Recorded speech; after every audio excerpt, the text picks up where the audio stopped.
नमस्कार, मैं हूं शम्स ताहिर खान और आप देख रहे हैं वारदात। जेल में कौन रहना चाहता है? जाहिर है कोई नहीं, क्योंकि हर एक को आज़ादी पसंद है। पर उसने कत्ल किया था, जुर्म संगीन था, लिहाजा सज़ा भी कड़ी मिली, उम्र कैद। यानी अब उसकी पूरी उम्र जेल में ही कटनी थी। मगर वो जेल में रहने को तैयार नहीं था। पर सवाल ये था कि जेल से भागे तो कैसे, और फिर वो सचमुच भाग गया। जानते हैं कैसे? तो आप खुद देखिए पहली बार जेल से भागने की लाइव तस्वीरें।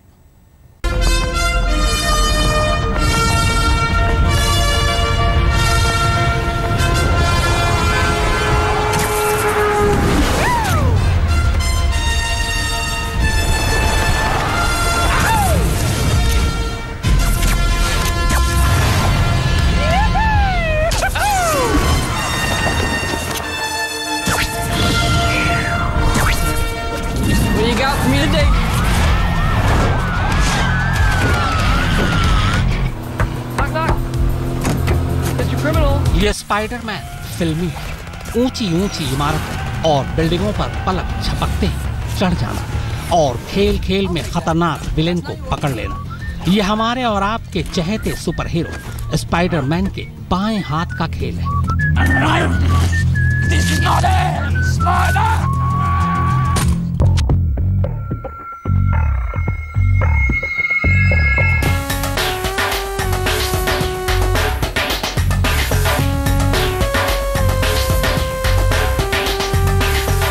लेकिन ये भाई कौन है? अपना देसी स्पाइडरमैन या कोई और ये कर क्या रहा है? पहले जरा इसकी हरकत देखिए, फिर कहानी सुनते हैं। ये मारा जंप है, यहाँ से भी ये बहुत बड़ा गैप है। फिर यहाँ देखिए, ये देखिए,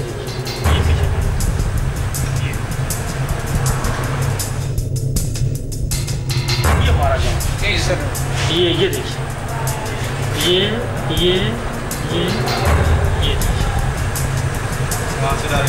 वो नीचे, पूरा नीचे। चलिए इसकी पूरी हरकत आप लाइव देखें। उससे पहले इतना बता दूं कि इन साहब का नाम पंकज पहाड़े है।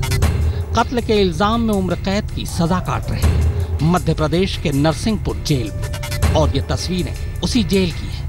अब जाहिर है सजा उम्र कैद की है तो जेल में ताउम्र ही रहना था, पर ये जेल में रहना नहीं चाहते थे, इसीलिए भाग गए। अब आप बिल्कुल लाइव देखिएगा कि कैसे फकत 19 सेकंड में या आपकी आंखों के सामने देखते ही देखते जेल से निकल भागे। ये मारा जंप है, यहाँ से भी ये बहुत बड़ा गैप है, इसमें जंप है। ये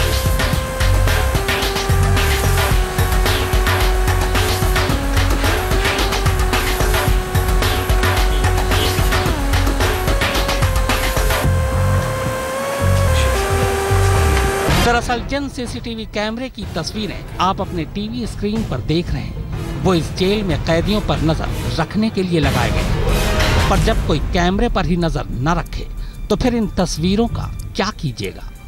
देखिए, जेल के कंपाउंड में इस वक्त 2 कैदी दिख रहे हैं, शायद नहा रहे हैं। उनके पीछे जेल की एक ऊंची दीवार भी दिख रही है। उन पर नजर रख रहा कैमरा अब जूम इन करता है, यानी करीब जाता है। हाँ, अब बस ठीक। कैमरे के जूम इन करते ही कंपाउंड में नहा रहे कैदियों के ठीक पीछे वाली दीवार पर सफेद कुर्ता पैजामा पहने एक लंबा सा शख्स नमूदार होता है। फिर देखते ही देखते वो बेहद फुर्ती से दीवार के ऊपर चढ़ जाता है। लेकिन अभी उसके सामने एक और दीवार है। भागने वाले कैदी को अभी उस पर भी चढ़ना है, इसीलिए वो दीवार तक पहुंचने के लिए बैलेंस बनाता हुआ चंद कदमों तक चलता है और फिर अचानक छलांग लगाकर सामने वाली दीवार पर चढ़ जाता है। इसके बाद वो बड़े इत्मीनान से दीवार पर बैठकर धीरे धीरे सरकता हुआ दीवार के किनारे तक पहुंचता है और फिर जेल की आखिरी दीवार कूदने के बाद वो छू मंतर। पंकज पहाड़े नाम का कैदी था जो आजीवन कारावास से दंडित हुआ था। छिंदवाड़ा जेल से लास्ट ईयर हमारे यहाँ आया था। आज जब जेल खुली शाम को, जो शाम का लॉकअप खुलता है, तो उसकी ड्यूटी सर्किल पे थी। तो वो सर्किल की ड्यूटी से जो है दीवार की ओर भाग के और कूद के, जो सीसीटीवी कैमरे में साफ दिख रहा है, उस पर फरार हो गया। ये अंदर जो हमारे ड्यूटी करने वाले सिपाही हवलदार हैं उनकी स्पष्ट लापरवाही है। इसके संबंध में भी हम और देख रहे हैं और संबंधित की कार्रवाई करके वरिष्ठ अधिकारियों को अवगत कराएंगे। ये हमारा अब पुलिस फिलहाल पंकज की तलाश कर रही है और तस्वीरें देख कर बस यही सोच रही है कि पंकज जैसे लंबे कैदी के लिए जेल की दीवारें क्या सचमुच ऊंची है या फिर इसे और ऊंची होनी चाहिए। अनुज कुमार, नरसिंहपुर, आज तक। बुधवार को हमने आपको इसी वारदात में यूपी की ट्रैक्टर वाली एक दबंग औरत की गुंडागर्दी की लाइव तस्वीरें दिखाई थी। ये दिखाया था कि कैसे वो ट्रैक्टर के पहिए के नीचे लोगों को कुचलने की कोशिश कर रही थी। खबर दिखाए जाने के बाद अब बिजनौर पुलिस हरकत में आई और उस लेडी दबंग को हत्या की कोशिश के इल्जाम में गिरफ्तार कर जेल भेज दिया।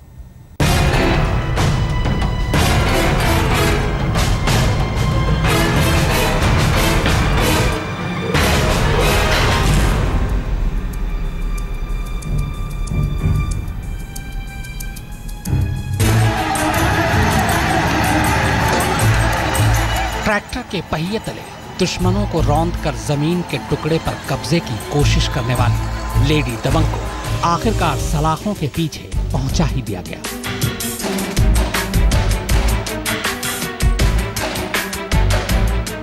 कमर में एयर पिस्टल लगाए यूपी के बिजनौर की रहने वाली ये महिला जब बुधवार को कुछ इसी अंदाज में एक विवादित जमीन पर कब्जा लेने पहुंची तो उसे देखने लोगों की अच्छी खासी भीड़ इकट्ठी हो गई।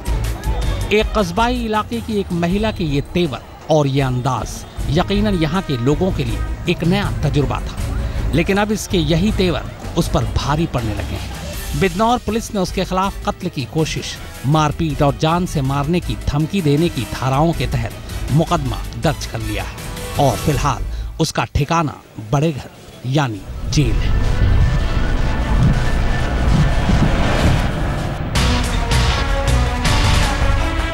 वैसे आपको बता दें कि ट्रैक्टर पर सवार होकर जमीन पर कब्जा लेने की कोशिश करने वाली इस महिला के घर वालों की गिनती बिजनौर के अच्छे खासे रईसों में होती है और ये बात कोई और नहीं बल्कि खुद ये महिला ही अपनी जुबान से भी कह रही है। आप भी सुनिए, बुधवार को जब पुलिस ने उसे मनमानी करने से रोकने की कोशिश की तो इसने क्या कहा। देखो रईस की कितना सुनता है कोई। लेकिन महिला की छोड़िए, जब पत्रकारों ने बिजनौर के डीएम से इस महिला की करतूत के बारे में पूछा तो सुनिए डीएम साहब क्या कह रहे हैं। इस लेडी के बारे में इसके परिवार वालों ने भी कहा है कि ये उनकी बात भी नहीं सुनती है। तो सुना आपने लेडी दबंग ममता अग्रवाल के बारे में डीएम साहब की क्या राय है। वैसे डीएम साहब की माने तो ममता अग्रवाल यहाँ इस जमीन पर कानूनी इजाजत के बाद ही ट्रैक्टर चलाने पहुंची थी। वो तो चर्च से जुड़ी महिलाओं ने खुद ही आगे आकर उसका रास्ता रोक दिया और बात आगे बढ़ गई। वो जाती है, यद्यपि वो जाती है कोर्ट के आदेश के तहत, क्योंकि कोर्ट ने कहा है कि अपनी जमीन पर जा सकते हैं, उसको प्रयोग कर सकते हैं।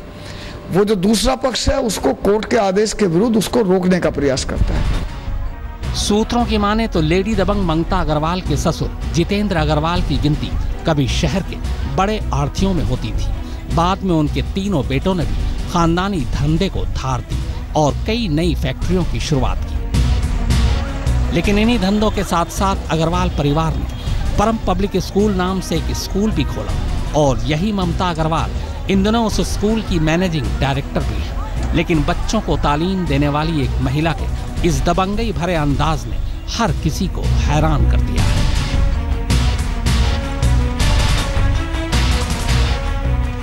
आए दिन कब्जा करने के लिए आ जाते हैं और कल भी कब्जा करने के लिए आई थी वो महिला और उसके साथ में बहुत सारे लोग भी थे जो चर्च के बाहर थे। उधर जमीन पर कब्जा करने की कोशिश का विरोध करने वाली चर्च से जुड़ी महिलाओं का कहना है कि ममता अग्रवाल के पति ने किसी से फर्जी दस्तावेजों की बदौलत उस जमीन को खरीदने की बात कही और उसी की बिना पर वो इस जमीन को हथियाने की कोशिश कर रही है, जबकि जमीन पर शुरू से ही चर्च का मालिकाना हक है। बुधवार को भी जब महिला ने गलत तरीके से चर्च की जमीन पर ट्रैक्टर चलाने की कोशिश की तो महिलाओं ने उसका विरोध किया, लेकिन तब ममता ने न सिर्फ उन्हें एयर पिस्टल दिखाकर धमकाया बल्कि ट्रैक्टर के पहिए तले उन्हें कुचलने की भी कोशिश की। हालांकि बाद में जब झाड़ियों में फंसकर ममता का ट्रैक्टर रुका तो महिलाएं उसकी पिटाई करने से भी बाज नहीं आई। संजीव शर्मा, बिजनौर, आज तक। बिजनेसमैन से 6 लाख रुपए लूट कर कुछ बदमाश भाग रहे थे, तभी पुलिस आ गई। बदमाशों का पीछा किया तो बदमाश खेत में घुस गए और फसल की आड़ में छुप गए। अब खेत भी बहुत बड़ा था और फसल भी बड़ी, चोर दिखाई नहीं दे रहे थे। पुलिस ढूंढे तो कैसे, तभी पुलिस को एक आइडिया आया और चोर पकड़े गए। पुलिस टीम, डॉग स्क्वाड, लोगों का हुजूम और एक हेलीकॉप्टर नुमा खिलौना, और इन सब के पीछे गन्ने का खेत। इस मंजर को देखकर आपके जहन में यकीनन ये सवाल उठ रहा होगा कि आखिर ये माजरा है क्या। आइए अब आपको बताते हैं कि आखिर इस खेत के पास पुलिस टीम इस हेलीकॉप्टर जैसे दिखने वाले खिलौने के साथ क्या कर रही है। दरअसल इस खेत में इस वक्त 3 बदमाश छिपे हैं और पुलिस टीम उन्हीं 3 बदमाशों को पकड़ने की तैयारी कर रही है। उन्हें पकड़ने के लिए ही इस खिलौने का इस्तेमाल किया जा रहा है। दरअसल ये खिलौना नहीं बल्कि एक ड्रोन है जिसमें एक कैमरा लगा है और इसी ड्रोन की मदद से पुलिस इस खेत में छिपे बदमाशों की सही लोकेशन पता करने की कोशिश कर रही है। कुछ ही देर में ड्रोन खेत के ऊपर हवा में उड़ने लगता है। उधर पुलिस जीप में बैठा ऑपरेटर ड्रोन में लगे कैमरे की मदद से उन बदमाशों की लोकेशन देखने की कोशिश कर रहा है। फिर कुछ ही देर में ड्रोन अपना कमाल दिखाता है और खेत में छिपे बदमाश नजर आ जाते हैं। फिर क्या था, लोकेशन पता चलते ही पुलिस टीम खेतों में घुसती है और सारे बदमाश धर लिए जाते हैं। हम लोगों ने फिर जो है ड्रोन कैमरा जो है मंगा करके जो है और उसमें जो है उस वहाँ से उसकी जो है इस एरिया की रैकी किया। एरिया की रैकी के दौरान जो है उसकी हमें मदद मिली और उसकी सहायता से हम लोग एरिया को पुनः जो है कॉर्डन करके और लगातार उसको कॉर्डन किए रहे। फिर जो है उपयुक्त समय पर उसकी सर्चिंग कराते रहे जहाँ पे पिन पॉइंटेड प्लेस था। दरअसल मुजफ्फरनगर के रतनपुरी थाना क्षेत्र से एक पशु व्यापारी से कार सवार बदमाशों ने 6 लाख रुपए लूट लिए थे। पुलिस ने घटना के बाद नाकाबंदी कर बदमाशों को पकड़ने की कोशिश की, जिसके बाद बदमाश कार छोड़कर खेतों में घुस गए थे। इसी के बाद उन्हें पकड़ने के लिए पहली बार पुलिस ने ड्रोन कैमरे का इस्तेमाल किया और कैमरे की मदद से आखिरकार उन्हें पकड़ भी लिया। संदीप सैनी, मुजफ्फरनगर, आज तक। अब कहानी पंजाब के 2 ऐसे पुलिस वालों की जो लंबे वक्त से इंसाफ का भरोसा देकर एक महिला का शोषण कर रहे थे। उन्होंने इस महिला को अश्लील SMS भेजे, उसके साथ अश्लील हरकतें की और मौका मिलते ही 1 लाख रुपए भी झटक लिए। लेकिन ये महिला चुपचाप उनके गुनाहों के सबूत इकट्ठा करती रही और मौका मिलते ही उसने सबूत आम कर दिए और बाजी पलट गई। CCTV कैमरे की इन तस्वीरों पर निगाह गड़ाए रखिए। ये कैमरा अमृतसर के एक घर के बाहर लगा है। चंद सेकंड्स के अंदर इस कैमरे में सफारी सूट पहने एक शख्स स्कूटी लेकर नजर आता है। वो गाड़ी पार्क करता है और हाथ में एक बैग लिए सीधे घर के अंदर चला जाता है। थोड़ी देर बाद वही शख्स दोबारा उसी कैमरे में नजर आता है और इस बार उसके हाथ में वही बैग मौजूद है। अब वो स्कूटी पर सवार होता है और फौरन निकल जाता है। वैसे तो इन तस्वीरों में ऊपरी तौर पर कुछ भी खास नजर नहीं आता, लेकिन तस्वीरों की बैकग्राउंड स्टोरी चौंकाने वाली है। खबरों के मुताबिक CCTV कैमरे में कैद होने वाला ये शख्स पंजाब पुलिस का मुलाजिम जसबीर सिंह है, जो इस वक्त एक महिला के घर 1 लाख रुपए की रिश्वत वसूलने पहुंचा था। महिला ने अपने पति के खिलाफ ज्यादती की शिकायत पुलिस से की थी। बस इसका फायदा उठाकर जसबीर ने उससे रिश्वत वसूल ली। लेकिन रिश्वत देने के लिए मजबूर होने वाली इस महिला ने न सिर्फ उसे CCTV कैमरे में कैद किया, बल्कि रिश्वत मांगने की उसकी ऑडियो रिकॉर्डिंग भी कर ली। महिला की माने तो जसबीर ने अपने एक और साथी के साथ मिलकर ACP हरकमल कौर और DA लीगल के नाम पर उससे रिश्वत वसूली और मौके का फायदा उठाकर अश्लील हरकतें की और अश्लील SMS भी भेजे। घर 2-4 बार आया है। उसके बाद उसने बोला कि मेरे को पैसे चाहिए। मेरे पास रिकॉर्डिंग भी है मोबाइल में जो कि है, इतने पैसे चाहिए, इतना पैसा इकट्ठा करो, DA लीगल को देने हैं, पुलिस ने पर्चा दर्ज करना उनको देने हैं, सभी को पैसे देने हैं और मैडम ने भी पैसे लेने हैं। मैडम कौन? Madam ACP ma'am Harkamal Kaur. वैसे तो अब पुलिस ने इस मामले की भी जांच शुरू कर दी है, लेकिन पंजाब सरकार ने आनन फानन में जसबीर और उसके साथी पुलिस वाले को सस्पेंड कर दिया है। तेजवंत चब्बा, अमृतसर, आज तक। तो वारदात में फिलहाल इतना ही, मगर आज तक पर खबरों का सिलसिला लगातार जारी।